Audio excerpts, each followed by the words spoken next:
You've tuned in to the Top 10 Gardener with garden expert Ken Lain. Join him daily as he answers timely garden questions that are sure to make a difference in your gardens. Now welcome your host, Ken Lain. I had mentioned fruit trees that grow up at higher elevations, up in the mountains. So it was apples, pears, cherries, peaches, nectarines, apricots, almonds do really well. A few walnuts, pecans, not so much up here. Citrus, definitely not. And so those fruit trees grow here. The thing with fruit trees is they need pollinators. They need a buddy. So if you love Honeycrisp apples, you're going to need a pollinator for it to actually produce fruit. It's got to pollinate each other. It's got a male, one's got a male, one's got a female, and they pollinate, and the bees do all the work. And all of a sudden, you've got more apples. You can't have a Honeycrisp cross-pollinate another Honeycrisp. It's got to be a different variety.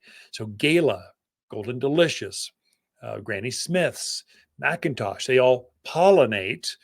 They're the opposite. And so they help each other. So you need the opposite. Some trees will say self-fruitful. A lot of pitted fruits, peaches, all the apricots are self-fruitful. They got male and female flowers on the same plant. So the bees buzz around, they pollinate the whole tree. And so there you only need one. But most cherries, pears, apples, plums, they need a different variety. And so you need some space to grow these. Well, lots are getting smaller and smaller.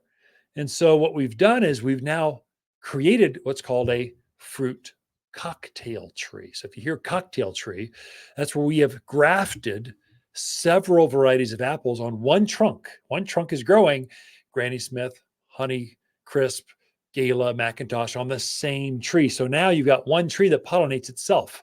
It's not natural. We've created this by grafting limbs into that hardy rootstock.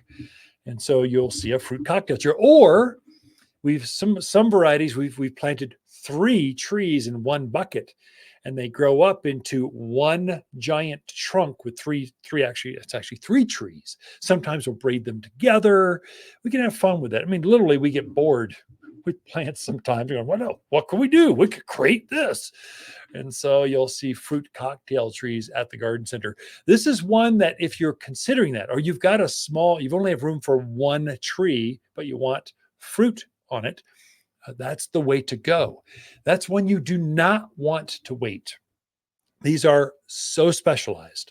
They're going to be on average 7 to 12 years old trees. So we started these things, way back in the middle to 2015. They're finally here, and so we run out. It's not like you hit a button and the machine cranks out more.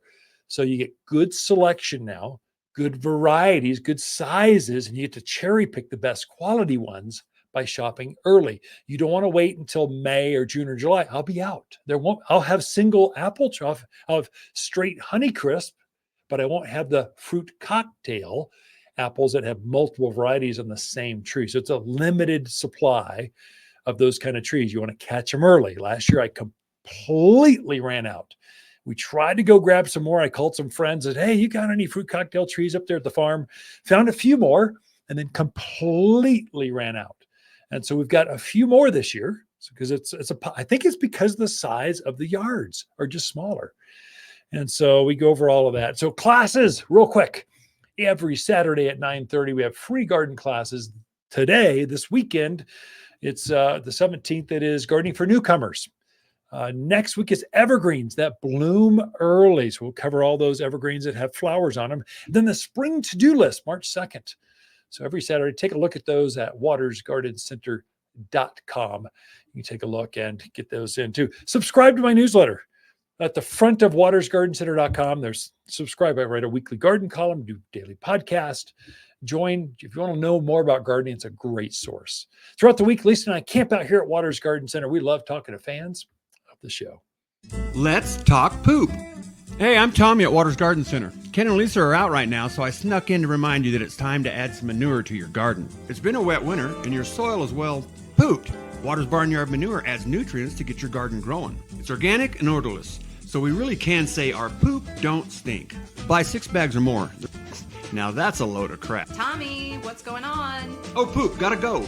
Natural, safe, odorless and organic at Waters Garden Center. If you want a more fruitful garden, increased success, and landscape that just feels better, then tune in daily to the Top 10 Garden Podcast.